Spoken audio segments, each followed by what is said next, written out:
Հայաստանի Հանրապետության կրթության, գիտության, մշակույթի և սպորտի նախարարությունը և երեխաների հատուկ ստեղծագործական կենտրոն ՊՕԱԿ-ը ներկայացնում են։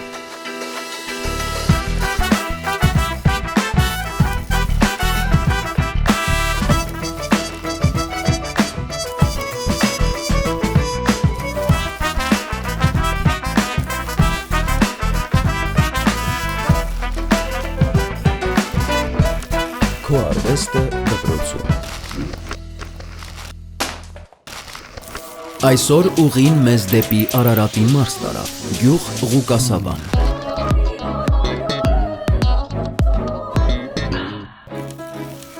Օրվա հյուրը լրագրող, հրապարակախոս Արայիկ Մանուկյանն է։ Արայիկ Մանուկյան,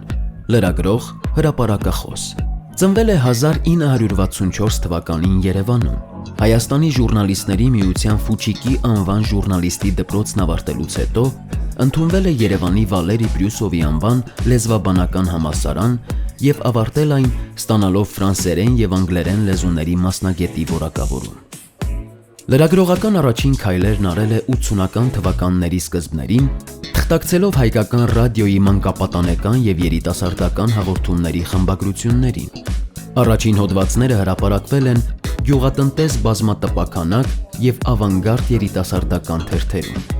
Աշխատանքային գործունեությունը սկսել է երեկոյան Երևան թերթի մշակույթի բաժնում։ Հայաստանի Հանրապետություն օրաթերթի հիմնադիրներից է։ Եղել է թերթի ինֆորմացիայի բաժնի վարիչը։ Հայաստանի հեռուստատեսության և ռադիոհաղորդումների պետական վարչության կոլեգիայի անդամ, հեռուստատեսության լրատվական ծառայության և լրաբեր լրատվական ծրագրի տնօրենը, Armenpress պետական լրատվական գործակալության փոխտնօրենը, Հայաստանի Հանրապետության կառավարության առընթեր, տեղեկատվության և գրահրատարակչության վարչության պետի տեղակալը, 90 րոպե և Կապիտալ բիզնես շաբաթաթերթերի հիմնադիրներից, Միացյալ խմբագրական խորհրդի գլխավոր խմբագիրը։ 2001-ից 2019 թվականներին աշխատել է հանրային կապերի, մարքեթինգի, թվային մարքեթինգի ոլորտներում։ 2016 թվականից իր կողմից հիմնադրված հայեր համահայկական մեդիահարթակի The Armenian Sket AM-ի գլխավոր խմբագիրն է։ 2017 թվականի նոյեմբերից համատեղությամբ Հայաստանի կինոգործիչների միության նախագահի գլխավոր խորհրդականն է։ 2020 թվականին եղել է Երևանի Ոսկե ծիրան միջազգային կինոփառատոնի տնօրենը։ 2010 թվականին հիմնադրել է առաջին հայկական մշակութային յութուբյան WebTV.am հեռուստաալիքը։ Երևանի Ոսկե ծիրան միջազգային կինոփառատոնի հետ հիմնադրել է Web Ծիրան առաջին համահայկական առցանց կինոփառատոնը։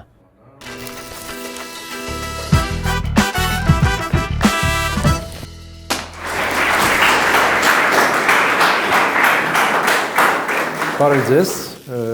շատ ուրախ եմ այս հանդիպման համար, ես Արայիկ Մանուկյանն եմ, մասնագիտությամբ ֆրանսերեն և անգլերեն լեզուների մասնագետ եմ, բայց ես չշարունակեցի այդ մասնագիտությունը, որովհետև ի սկզբանե կարծում էի, որ ժուրնալիստ եմ լինելու, ես հատուկ լրագրող բառը չեմ օգտագործում, որովհետև լրագրող բառը չեմ սիրում, ես օգտագործում եմ ժուրնալիստ բառը և հիմա խոսելու եմ, թե ինչպես դա պատահեց։ Ընդհանրապես, երբ որ 8-րդ, 9-րդ, 10-րդ դասարաններում էի, գրում էի, երևի բոլորդ գրում եք տենց բանաստեղծություններ կամ ինչ-որ արձակ բաներ, շատ լավ շարադրություններ էի գրում, իմ գրականության ուսուցչուհին իմ շարադրությունները պահել էր, հավաքել էր և հետո երբ որ ես արդեն անհամեստորեն ասեմ, բավական ճանաչված էի, ինքը իմ շարադրությունները մի օր ինձ ցույց տվեց, որ ինքը պահել էր, բայց շատ լուրջ չէի վերաբերում բանաստեղծություններ գրելուն, որովհետև մտածում էի, որ դե բոլորը գրում են, ես էլ եմ գրում, տենց ռոմանտիկ ինչ-որ բաներ կար, սիրահարվում ես և այլն, ուզում ես մի քանի տող գրել, բայց մի օր ես դպրոցի գրադարանում վերցրեցի Վարդգես Պետրոսյանի հավասարում բազմաթիվ անհայտներով գիրքը, որը իդեպ խորհուրդ եմ տալիս բոլորիդ կարդացեք անպայման և ընդհանրապես կարդացեք Վարդգես Պետրոսյան, որովհետև Վարդգես Պետրոսյանը այն գրողներից էր, որ իմ սերունդի ժամանակ նույնիսկ Վարդգես Պետրոսյանը իմ սերնդի հետ խոսեց մեր լեզվով իմ սերունդի հետ խոսեց իմ լեզվով եւ մինչեւ այդ մենք չէինք կարդացել գրականություն, որը մեր լեզվով էր եւ ինքը մեր լեզվով խոսեց մեզ հետ եւ մենք իրեն պաշտում էինք, իմ սերունդը իրեն շատ էր սիրում եւ երբ որ վերջին ուսուցիչը իր գործը բեմադրվեց ժամանակին դրամատիկական թատրոնում, դուք հիմա դա տեսել եք երևի հեռուստատեսային սերիալի միջոցով, որը այնքան շատ չեմ սիրում, բայց երբ որ տեսանք դրամատիկական թատրոնում, մենք երևի դասարանով մի 10 անգամ նայել ենք այդ ներկայացումը եւ բոլորին սիրահարված էինք անխտիր, բայց ես կարդացի Վարդգես Պետրոսյանի մոտ ստորագրության պատիվը հոդվածը, որը ժուրնալիստի մասնագիտության մասին էր եւ ինձ համար արդեն պարզ էր, որ ես ժուրնալիստ եմ դառնալու Ուզում էի տալ բանասիրական ֆակուլտետ, որոշեցինք, որ այն ժամանակ շատ դժվար էր բանասիրական ֆակուլտետ ընդունվել, որովհետև պետք էր շատ գումար էր պետք տալ բանասիրական ֆակուլտետ ընդունվելու համար եւ մենք որոշեցինք, որ մենք այդքան չունենք եւ ես կարող եմ ընդունվել Բրյուսովի անվան օտար լեզուների ինստիտուտ, ֆրանսերենի բաժինը, քանի որ ֆրանսերեն էի սովորել դպրոցում եւ ընդունվեցի այդտեղ։ Բայց ես երկրորդ կուրսից եւ երրորդ կուրսից արդեն աշխատում էի մամուլում եւ դա ոնց պատահեց, ես մի օր դասից եկա տուն եւ միացրեցի հեռուստացույցը եւ տեսա, որ ցուցադրում են Անուշ ֆիլմ օպերան Մարատ Բարժապետյանի, ես նստեցի, նայեցի ամբողջությամբ ծայրից ծայր Ինչ շատ դուր եկա, որոշեցի, որ այդ ֆիլմ օպերայի մասին պիտի գրեմ, նստեցի, վերցրեցի թուղթուգրիչ, գրեցի օպերայի մասին եւ գրածս տարա ավանգարդ թերթի խմբագրություն, որտեղ շատ հայտնի բանաստեղծ Լևոն Բուլբուլյանը, այդ ժամանակ բաժնի վարիչներ իհարկե հույս չունեի, որ իմ գրածը կտպագրեն, ես թողեցի Լևոն Բուլբուլյանի մոտ եւ գնացի իմ գործերով, մի շաբաթ անց զանգահարեցին տուն, այն ժամանակ հեռախոսները ձևով չէին, որ բոլորս ունեինք զանգարեցին տուն եւ մայրիկս ինձ ասեց, որ խմբագրությունից զանգել են եւ քեզ կանչել են խմբագրություն։ Գնացի ինձ ասցին, որ դու շատ հրաշալի հոդված ես գրել Անուշ ֆիլմ օպերայի մասին, բայց քանի որ դա նոր է, պրեմիերա է, Մարատ Վարժապետյանը շատ ճանաչված մարդ է, իսկ քեզ ոչ մեկ չի ճանաչում, քո հոդվածը չենք կարող տպել, բայց եթե դու ուզում ես գրել, քեզ կարող ենք հանձնարարություն տալ։ Այդ երևի ինձ համար երջանիկ պահերից մեկն էր իմ կյանքի եւ ինձ հանձնարարեցին գրել Բերդ Պարի անսամբլի մասին։ Եվ այդպես իմ առաջին հոդվածը հրապարակվեց երևի 82 կամ 3 երևի 83 թվականին Բերդ հիշում եմ վերնագիրը կոչվում էր Բեմում Բերդն է ես գնացի Բերդ Պարի անսամբլը գտա մասնակցեցի իրենց փորձերին եւ այլն եւ գրեցի Բերդ Պարի անսամբլի մասին իդեպ դա իմ առաջին այսպես լուրջ հրապարակումն էր մեծ հանրապետական թղթում որը 300,000 տպաքանակով տպագրվում էր Եվ իմ պապիկը այդ հոդվածը կտրել էր եւ պահել էր ու երբ որ պապիկս մահացավ ես նրա պիջակի գրպանից գտա այդ հոդվածը պահված, որ իմ առաջին հոդվածն էր։ Եվ այդպես սկսվեց իմ շփումը մշակույթի հետ։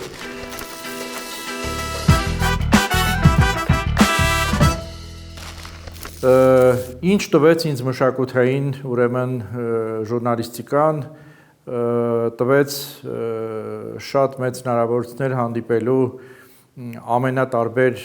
մեծությունների հետ մեր արվեստի եւ մշակույթի երբ որ ես նույն փոքր ժամանակ պապիկիս հետ նայում էի մենք ենք մեր սարերը ֆիլմը երբեք իմ ամենամեծ երևակայության մեջ անգամ չէի կարող պատկերացնել որ ասենք 20 տարի հետո կամ 25 տարի հետո ես կարող եմ ընկերություն եւ բարեկամություն անել Խորեն Աբրահամյանի հետ, Մհեր Մկրտչյանի հետ եւ Հայ կինոյի մեծերի հետ։ Սա երբևէ անհնար էր ինձ համար պատկերացնել, բայց դա թույլ տվեց դա մասնագիտությունը, ժուրնալիստիկան, որ հնարավորություն տվեց ուրեմն շփվել եւ հանդիպել մեր արվեստի մեծերի հետ։ Երբ որ ինստիտուտում սովորում էի, քանի որ ֆրանսերեն էի սովորում, Եվ մեր համար գուրքերից մեկն էր Շարլ Ազնավուրը եւ ես մի օր ես սիրում էի դպրոցի գրադարանից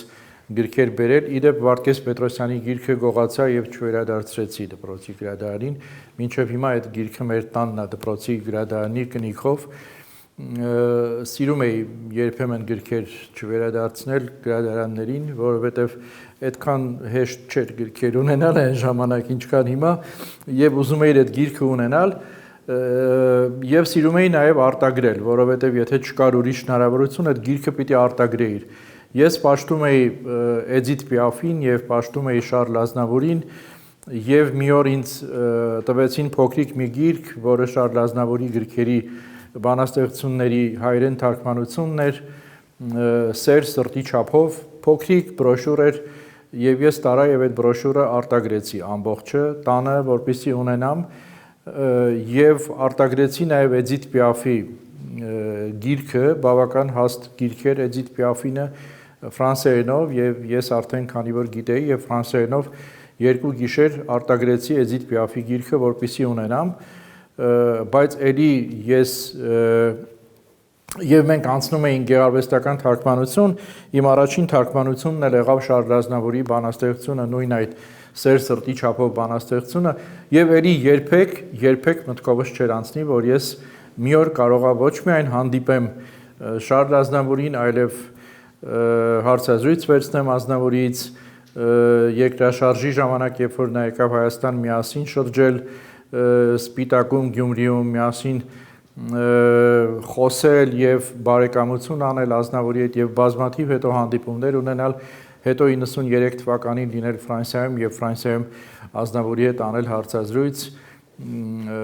եւ այսպես ունենալ բազմաթիվ շփումներ։ Սա ուզում եմ խոսել մասնագիտական ընտրության մասին, թե ինչքան կարևոր է, երբ որ դու որոշում ես, որ այդ մասնագիտությունը քոնն է եւ դու պիտի այդ մասնագիտության հետևից անպայման գնաս։ Իմ մասնագիտությունը նույնիսկ իմ անձնական կյանքում շատ մեծ դեր է խաղացել, որովհետև ինձ հանձնարարվել էր գրել մի ակնարկ դպրոցի ջոկատավարուհու մասին, այն ժամանակ դպրոցներում կային ջոկատավարներ, որոնք երեխաների հետ աշխատում էին։ Ես զանգահարեցի կենտրոնի մեր կազմակերպությանը, կուսակցական եւ հարցրեցի ով է ձեր ամենալավ ջոկատավարուհին, ասացին, որ Պուշկինի դպրոցի ջոկատավարուհին, ես հանդիպեցի, որպեսզի ակնարկ գրեմ այդ ջոկատավարուհու մասին եւ ակնարկը չգրեցի, բայց հետո վերածվեց մեր 40 տարվա կյանքին, որովհետեւ ամուսնացանք, ունեցանք երեխաներ եւ այլն։ Այսինքն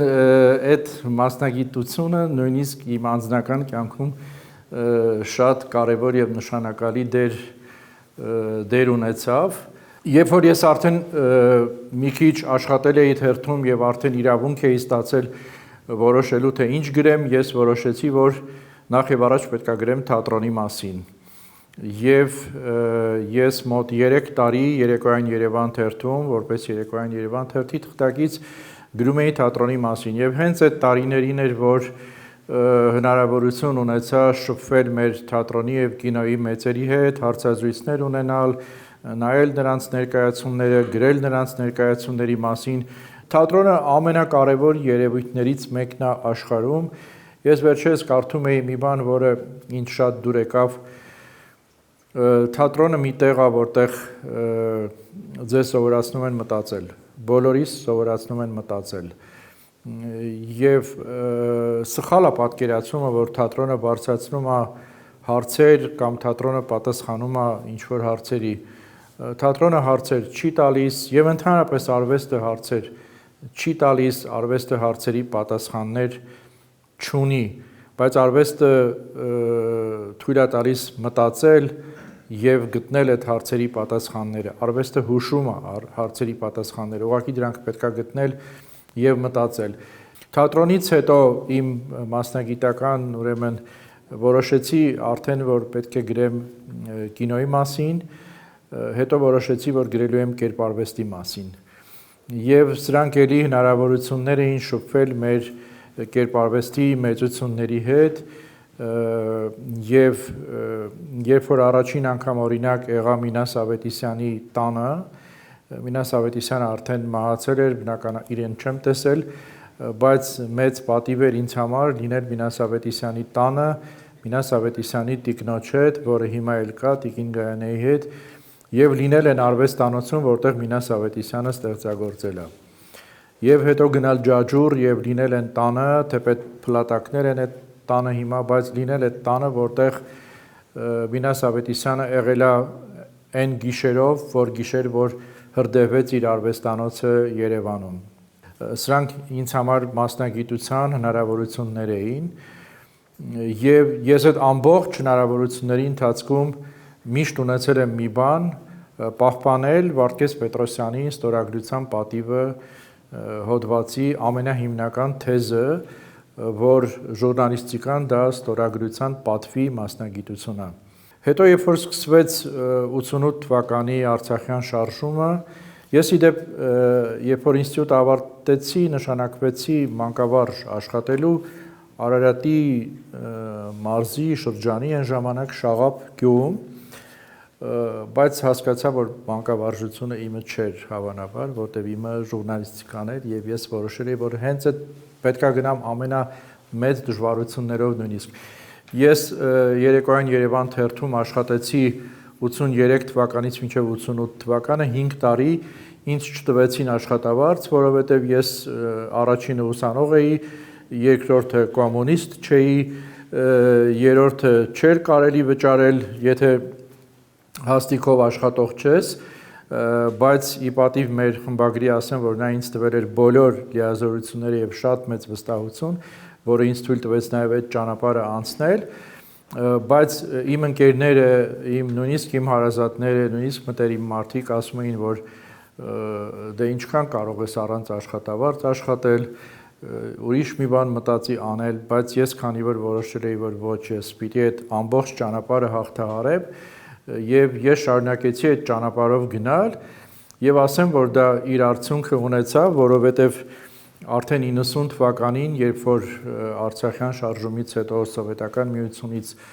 միության փլուզումից հետո ըստ էության 90 թվականին, երբ որ հիմնադրվում էր Հայաստանի Հանրապետություն թերթը Գերագույն խորհրդի, ինձ հանրապետության առաջին նախագահը առաջարկեց, որի հետ այդպես անձնական ծանոթություն չունեի, բայց Արցախյան շարժման ընթացքում ինքը նկատել էր իմ աշխատանքը արված եւ ինքը ինձ առաջարկեց լինել Հայաստանի Հանրապետություն թերթի տեղեկատվության բաժնի ղեկավարը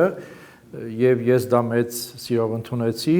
այսինքն այն աշխատանքը, որ ես մի 8 տարի արել էի անվճար եւ համառորեն արել էի, որպեսզի գնամ այդ մասնագիտության հետևից, այդ աշխատանքը 90 թվականին ստացավ իր այսպես առաջին վարձատրությունը կամ վարձահատույց լինելը ինձ համար,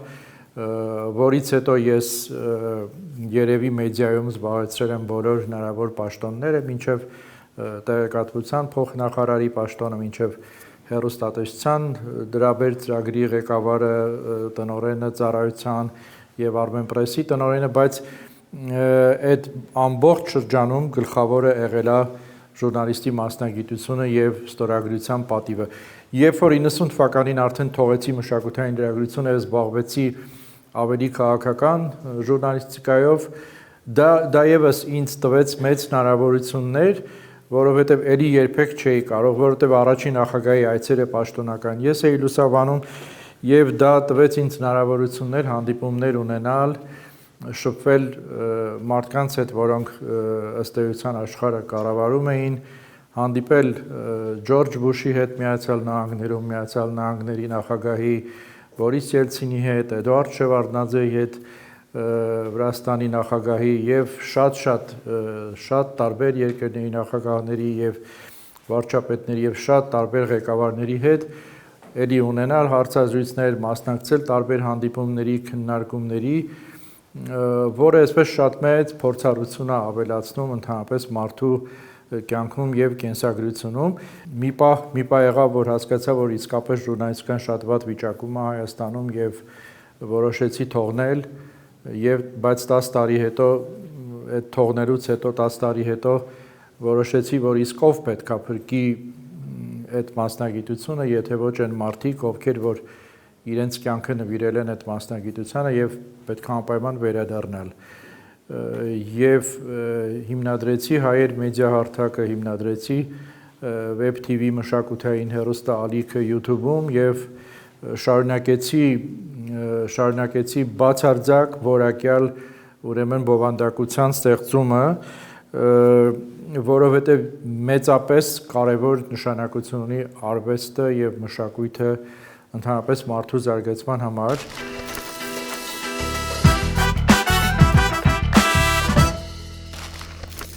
Մենք նոր խոսում ենք մի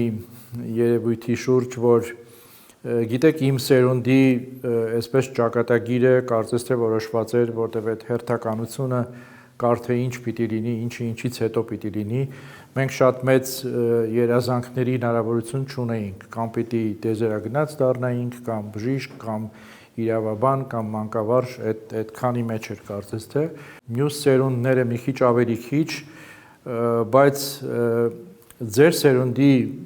ապագան ամբողջ աշխարհի մասշտաբով անորոշ է։ Անորոշ է ինչ առումով, ոչ ես վատ առումով չեմ ասում, որ անորոշ է։ Անորոշ է այն առումով, որ գուցե դուք չեք կարող այսօր որոշել, որ դուք պիտի անպայման ենթադրենք զբաղվեք ծրագրավորող դառնաք կամ ինչ որ բանկային մասնագետ դառնաք կամ լրագրող դառնաք կամ չգիտեմ ինչ, որովհետև այսօր այնքան արագ է փոխվում աշխարհը, ամեն ժամի մեկ փոխվում է աշխարհը եւ տեսեք թե արդեն ինչ է անում արհեստական բանականությունը աշխարհում, այդվում եւ մշակույթի ոլորտում, ինչից ինչ շփումներ են լինում արհեստական բանականության հետ, բայց եթե այսօր նույնիսկ որոշեք, որ արհեստական բանականության մասնագետ եք դառնալու, հնարավոր է, որ դա մի շաբաթից փոխվի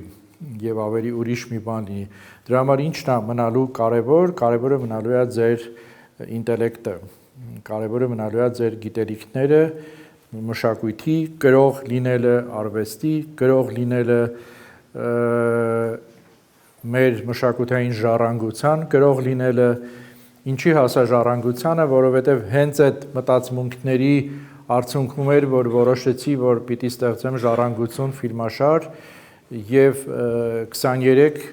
ֆիլմ եմ արել, փոքրիկ ֆիլմ, այսպես պայմանականորեն ընդունենք այդ բառը, 23 ֆիլմ 6-ից 7 րոպեանոց, որը խորհուրդ կտամ, որ բոլորդ նայեք եւ նույնիսկ կխնդրեմ, որ մանկավարժները օգտագործեն իրենց process-ում դասապրոցեսի ժամանակ հատկապես գրականության մասնագետներին եւ պատմության։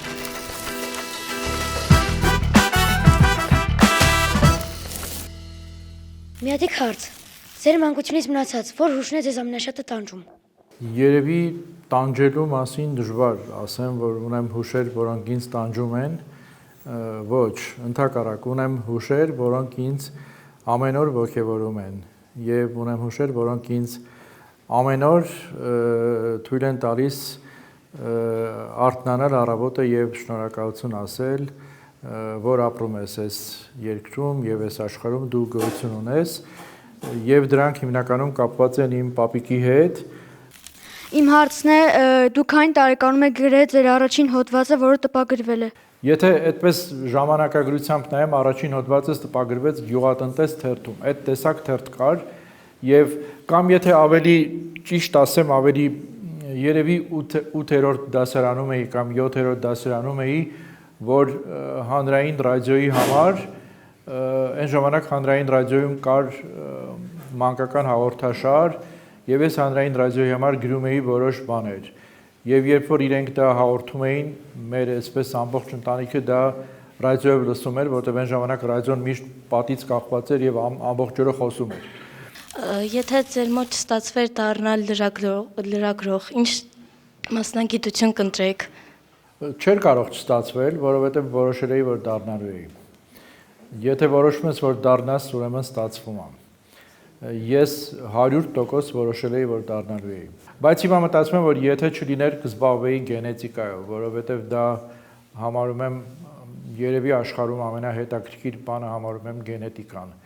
Ունեք այնպիսի երազանք, որը մինչև հիմա չի կատարվել։ Երևի անձնապես չունեմ, որովհետև չգիտեմ, ինչ երազանքներ որ ունեմ ընտանիք, լավ ընտանիք ունեմ, երեխաներ ունեմ 2, լավ թորնիկներ ունեմ 5, ուզում էի ստեղծագործել եմ, հիմա էլ շարունակում եմ ստեղծագործել եւ ինչ որ մտածում եմ անում եմ,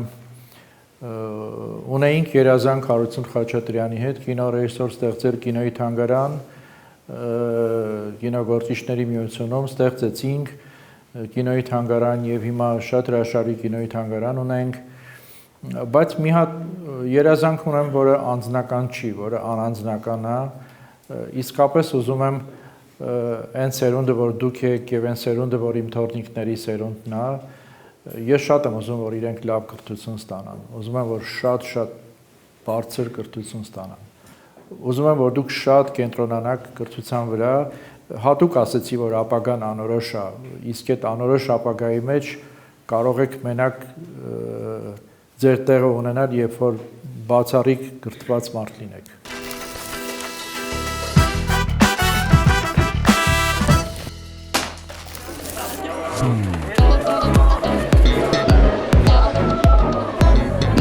Այսօրվա հանդիպումը բավականին հետաքրքիր էր եւ ես հուսով եմ, որ այսպիսի հանդիպումները շատ հաճախակի կկազմակերպեն։ Ինձ համար շատ հաճելի էր մասնակցելը, ծանոթանալով ժուրնալիստ Արայիկ Մանուկյանի կյանքի դրվագներին։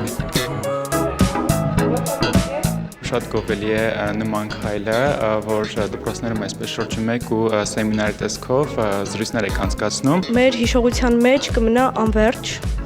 Շատ շնորհակալ ենք։ Ամենակարևորը, որ սովորեցինք, որ ամեն ինչը չի, որ միանգամից է կատարվում, եւ եթե ունես ինչ-որ նպատակ, ամեն կերպ աշխատի հասնել այդ նպատակին։ Շատ շնորհակալ ենք։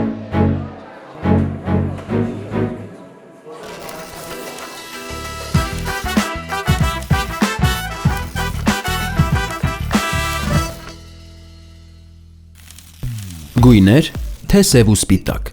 Գույներ միանշանակ։ Լուսաբաց, թե մայրամուտ։ Լուսաբաց։ Սուրճ, թե թեյ։ Սուրճ։ Ինքնաբուխություն, թե պլանավորում։ Ինքնաբուխություն։ Աշխատելիս լռություն, թե երաժշտություն։ Եվ։ Որն է ձեզ վրա ամենամեծ ազդեցությունն ունեցած գիրքը։ Գիրքը Հրանտ Մաթևոսյան բոլոր գրքերը։ Հրանտ Մաթևոսյան, այո։ Ինչն է, որ միշտ կա ձեր արվեստանոցում կամ աշխատասեղանին։ Գիրք։ Արվեստն ավելի շատ զգացողություն է, թե միտք։ Չէ, արվեստը զգացողություն է։ Ժամանակակից, թե դասական արվեստ։ Եվ դասական եւ ժամանակից նայած ինչ արվեստի մասին ենք խոսում։ Արվեստը ցավից է ծնվում, թե սիրուց։ Սիրուց։ Նշեք մեկ բառ, որը լավագույն կերպով բնութագրում է ձեր արվեստը։ Ստորագրության պատիվը։ Ինչն է ավելի դժվար՝ խոսել, թե լռել։ Լռելը ավելի դժվար է, մանավանդ երբ ժուրնալիստ ես։ Եթե կարողանայիք միայն մեկ ուղերձ փոխանցել աշխարհին, որը կլիներ այն։ Պետք է սիրել իրար։